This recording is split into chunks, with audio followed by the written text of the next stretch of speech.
nggak ada yang benar dan nggak ada yang salah. So, No hate comments, just love. enjoy! Saya percaya bahwa berada di luar rumah dan terpapar sinar matahari akan memberikan saya imunitas terhadap virus corona. Gue ngerasa setuju, as in dalam arti imunitas itu kan kalau terpapar sinar matahari kita dapat vitamin apalah itu sesuatu D atau E lupa gue. Tapi itu bisa bikin imunitas kita makin kuat. Jadi kan sedikit lebih imun untuk menghadapi COVID. Mungkin gue di sini tidak setuju, tapi sebenarnya tidak terlalu tidak setuju karena mungkin sinar matahari memang menolong kita, ya kan? Tapi nggak serta-merta menjadi alasan bahwa meningkatkan imunitas lalu bisa terhindar dari COVID-19. Gitu. Kalau misalnya buat aku, imunitas itu kan berarti kita benar-benar kebal. Jadi misalnya dia corona, aku hubungan sama mereka, aku nggak bakalan dapat sama sekali, zero chance untuk dapat COVID corona gitu. Dan menurutku itu namanya imunitas ya. Kalau menurutku imunitas itu cuma bisa didapetin dari vaksin. Jadi walaupun misalnya kau tuh emang mau vitamin D dari sinar matahari itu membantu kita buat melawan, membantu kita buat boost immunity kita. Tapi bukan berarti kita kebal 100% sama corona. Jadi makanya aku stand in here. Kalau menurut aku sih mungkin terpapar sinar matahari itu ya benar kita dapat vitamin D asupan itu, dan itu lumayan membantu dalam imunitas. Tapi variabel untuk membentuk suatu imunitas itu banyak. Dan menurut aku kalau hanya dengan keluar dan kita terpapar dengan sinar matahari lalu imunitas itu terbentuk, kayaknya masih banyak variabel lain yang masih bisa membantu itu sebenarnya. Makanya saya tidak setuju sih. Saya adalah orang yang sehat dan bukan termasuk orang yang dapat menularkan COVID terhadap orang lain. Ini pertanyaan pesimistis kayaknya ini. Pernyataan pesimis nih. Mungkin karena gue di sini cukup juga beraktivitas di luar, cukup sering juga beraktivitas di luar, nggak menutup kemungkinan kalau gue bisa menularkan ke nyokap misalkan atau ke om tante dan lain-lain sih. Udah. Iya sama, kalau misalnya aku sih memposisikannya karena memang jujur aku sendiri masih lumayan sering keluar. Meskipun keluarnya itu juga dengan banyak semprot-semprot. Terus pakai juga selalu masker kemanapun. Cuman ya ada kemungkinan kayaknya mungkin kalau misalnya aku membawa pun sebagai orang tanpa gejala. Mungkin, cuman tidak berarti kalau aku nggak bakal menularkan ke orang. Memang sih di usia kita yang segini, kita tuh lebih, kalaupun misalnya kita kena, itu tuh lebih gampang untuk chance kita buat sembuh. Tapi bukan berarti kita imun gitu kan. Jadi aku nggak bisa bilang bahwa aku adalah orang sehat dan kalaupun kena nggak ada gejala, nggak bisa bilang kayak gitu. Saya percaya COVID hanyalah ladang bagi pemerintah menghasilkan uang.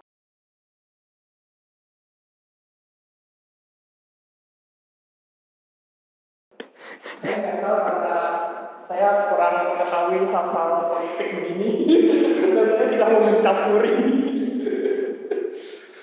Ya kalau saya sih kenapa tidak setuju? Satu hal yang menjadi fakta kalau COVID-19 itu memang real, memang ada dan ada yang sakit, ada yang sampai meninggal. Itu aja sih yang menurut saya. Ya terlepas mereka mendapatkan profit ya, tapi yang jelas ada yang sakit karena itu. Jadi ya itulah. Gua nambahin. Karena misalkan gue nggak bisa menafikan gitu bahwa pemerintah, tapi lebih ke memanfaatkan isu internasional, isu global yang sedang dilanda sama dunia gitu, corona ini. Karena sudah 800 triliun pemerintah ngeluarin dana buat nanganin corona, tapi ternyata banyak banget masyarakat yang nggak dapat apa-apa gitu. Misalkan swab aja masih bayar. Awal swab bayar 2 juta, baru-baru aja 900.000. Rapid test dulu 500.000, baru-baru aja ada yang gratis atau alatnya sudah bisa dibeli di Korea gitu. Kita terus juga terjadi pembungkaman, misalkan pemerintah membuat kebijakan yang kurang disukai oleh masyarakat, tapi ketika masyarakat melakukan aksi gitu, penyampaian aspirasi, alasannya COVID. Tapi kalau konser pilkada nggak ada alasan COVID, yang penting protokol kesehatan, gitu aja sih. Kalau menurutku sih aku berada di posisi sangat tidak setuju karena menurutku pemerintah itu nggak menciptakan COVID untuk mengambil keuntungan. Karena kenyataannya justru ya kayak kelihatan aja di Bali. Sekarang Bali itu pariwisatanya hancur banget kayaknya. Kalau nggak salah baca berita cuma tinggal 4% dari turis yang seharusnya. Terus selama kemarin COVID kalau nggak salah cuma 30-an turis mancanegara deh yang datang.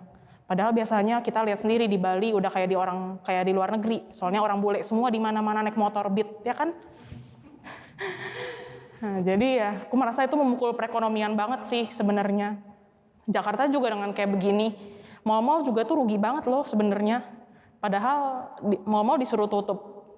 Padahal sumber kehidupan mereka kan yang gitu dari transaksi ekonomi kita masyarakat. Jadi ya, memang ini suatu hal yang nggak bisa diprediksi sih. Yang semua pemerintah juga pasti pada kaget.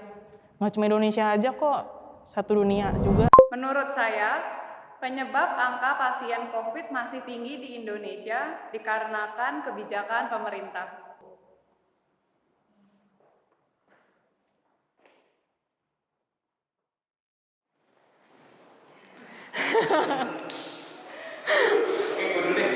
Oke. Jadi gue sangat setuju karena sebenarnya di masa pandemi kayak gini itu udah ada undang-undangnya gitu, udah ada regulasinya bagaimana cara negara menghadapi pandemi virus seperti ini gitu.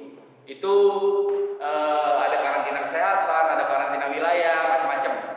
Nah, menurut gue kenapa gue sangat setuju gini, karena kalau misalkan ketika pemerintah sudah berani mengambil keputusan karantina wilayah atau karantina kesehatan gitu, yang dimana perekonomian masyarakat Indonesia itu dijamin oleh pemerintah, itu dapat menekan angka dan memutus rantai penularan COVID. Gue setuju sih sama kata Kristi ya. Maksudnya iya sih. Kenapa gue ambil netral tuh karena ya dua pihak itu harus saling saling kolaborasi gitu lah katanya. Soalnya kalau misalnya pemerintah coba buat bikin regulasi tapi ternyata dari kesadaran masyarakatnya sendiri masih kurang, ya yang terjadi ya bakal sama aja bohong gitu. Angkanya bakal tetap naik. Jadi anggapannya mungkin dari kita, maksudnya masyarakat Indonesia sendiri itu juga harus mulai sadar diri gitu. Kalau ini tuh sebenarnya nyata gitu loh. Ini angkanya tuh benar-benar naik gitu. Dan kalau ini belum selesai dan mungkin kemungkinan terburuknya mungkin di kondisi negara ini membaik ekonomi dan yang lain tuh mungkin juga bisa berpengaruh lah. Tapi di sisi pemerintah juga menurut gua itu juga perlu adanya satu strategi lagi gimana supaya si masyarakat ini bisa sadar gitu loh. Jadi mungkin itu sih kalau dari gue ya, mungkin dari dua pihak itu juga harus saling adalah komunikasi lah. Kalau misalnya dari aku nih, kan katanya menurut berita-berita yang bikin COVID nambah itu kan karena klaster-klaster perkantoran tuh katanya. Tapi memang ada peraturan nih dari pemerintah. Oke, kita WFH, maksudnya bukan kita, sorry. Ya kayak daerah ini, Jakarta ini WFH orang-orangnya. Tapi kayak masih banyak tuh perusahaan-perusahaan yang nggak memberlakukan WFH pada karyawannya. Jadi kayak dari sisi peraturannya tuh masih bisa dimainin dari kantor-kantornya itu sendiri. Jadi membuat kayak kebijakan tuh nggak efektif.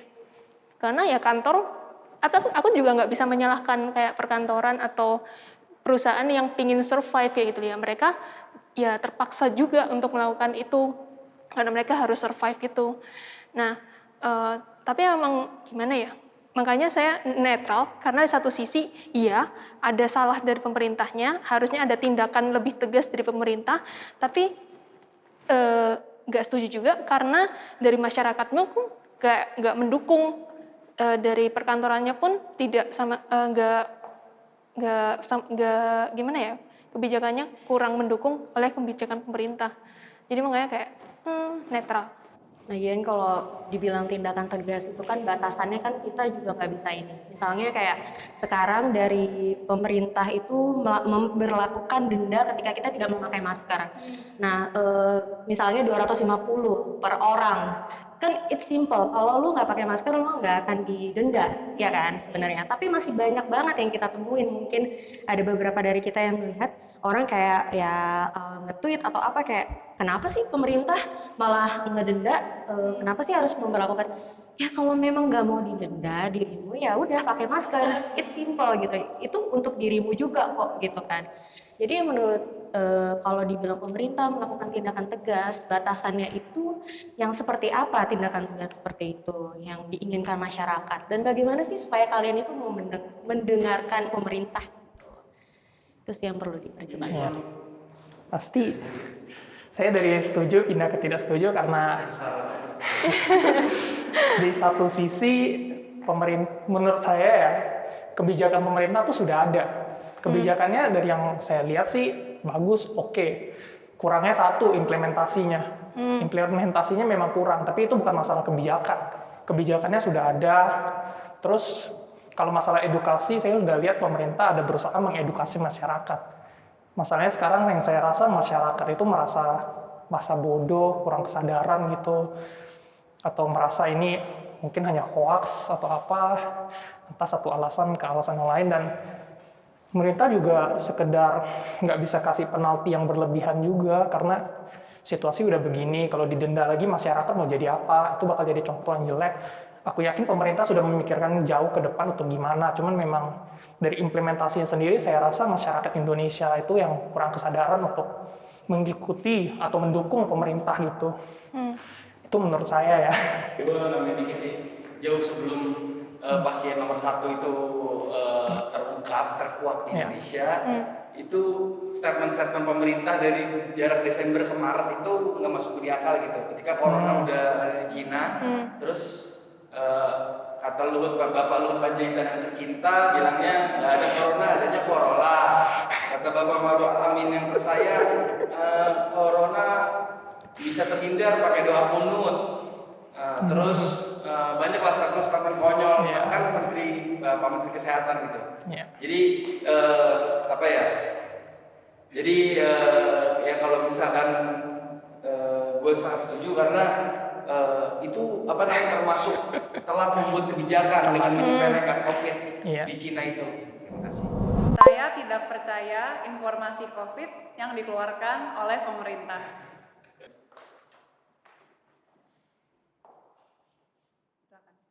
Sebagai pemantik, jadi sebenarnya gue tidak kenal dari temen gue tidak percaya datanya. Mungkin gue lebih ke gue tidak percaya pengambilan datanya gitu, karena mungkin ada human error ataupun ada kepentingan lain. Jadi gue bernilai lebih netral gitu. Jadi karena kita kan sama sekali nggak tahu lapangan sebagai masyarakat gitu. Jadi gue kalau nggak salah kan pernah ada kejadian di mana ketika dari pemerintah itu mereka mengabarkan kasusnya bertambah kan waktu awal-awal kan hampir setiap hari itu dikabarkan kasus yang bertambah. Terus satu ketika kayaknya pernah ada statement di mana yaudah jujur aja dibuka aja ada berapa sih yang ini, dan akhirnya dari jumlah yang misalnya kayak cuma 500 terus dia berubah menjadi berapa, itu kan jadi kayak wah kalau data aja bisa dibanyak-banyakin mungkin aja data itu bisa didikit-dikitin juga gitu kan. Nah ya jadi kita nggak tahu cara membuktikannya gimana, tapi kalau saya pribadi sih lebih ke tetap takut terhadap COVID-19 karena mungkin ada keluarga yang kena dan sampai meninggal juga, jadi kayak oke, it's real, tapi untuk jumlahnya berapa ya udahlah terserah aja lah gitu. Terserah aja. Saya setuju karena saya percaya aja karena kalau ada satu institusi yang bisa memegang semua data-data terintegrasi di Indonesia ya hanya pemerintah, walaupun data itu hanya bisa akurat to a certain extent, tapi itu pasti akurat karena namanya rumah sakit, ada yang mati karena COVID, ada yang kena COVID, itu datanya langsung masuk ke pemerintah. Walaupun pasti ada orang yang miss. Jadi kalau misalnya angkanya yang kena COVID segini. Sebenarnya lebih. Cuman itu akurat tuh, certain extent nggak mungkin kurang.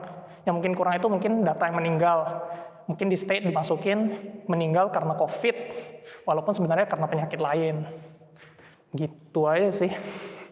Karena kita tahu bahwa sebenarnya COVID itu memang nyata gitu, ada gitu. Tapi kita mungkin nggak bisa prediksi angkanya berapa, tapi kita bisa lihat dari pendekatannya itulah, dari data yang terakhir itu. Cuma ya yang bisa dilakukan ya sekarang kita tahu dan kita berusaha untuk coba mencegah supaya terkena aja sih. Data kita gitu aja sih. Masa transisi PSBB ya sama saja, nggak ada yang berubah. Kayak, oh memang jumlah mejanya dari luar kelihatan nih dikurangin. Tapi kalau misalnya Pemerintah nggak main-main, misalnya di lockdown dulu misalnya Ya gue tahu lah maksudnya protokolnya seperti apa. Buat video ini luas gitu, udah bisa mampu. Thank you so much for watching. Jangan lupa support kita dengan Like, comment, subscribe dan see you in our next video. Bye.